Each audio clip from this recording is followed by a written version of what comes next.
Hello everyone, welcome back to my channel, welcome back to yet another mini blog. তো আগের পার্টে তোমরা দেখেছো আমি মেকআপ বক্স রেডি করলাম, করে আপাতত মামাবাড়ি চলে এসেছি 2-3টে কাজ মিটিয়ে।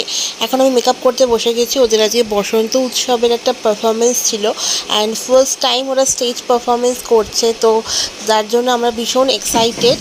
আর তো দেখাচ্ছি তোমাদের কিভাবে সাজাচ্ছি। পুরোটা এখানে সাজানোটা হয়ে গেছে, আর পরপর এক এক করে মেকআপ প্রোডাক্টস ইউজ করেছি। আমি লিখিনি এখানে কোনটা কি দিয়েছি, but normal base makeup, then highlighter সমস্ত কিছু লাগিয়েছি। ফার্স্টে একজনকে সাজিয়ে নিই, দেন আরেকজনকে সাজিয়েছি, কারণ যেহেতু দুজনকেই সাজাতে হবে। দুজনে মিলে একসাথে পারফরমেন্স করেছিল। তো ওরা গৃহবাসীতে নাচ করেছে। আমি পরে ভিডিওটা আপলোড করব, তোমরা দেখো, দেখে কেমন হয়েছে সেখানেও জানিও। আর সাজানোর পর কীরকম দেখতে লাগে সেটা দেখতে পাবে পার্ট 3-তে।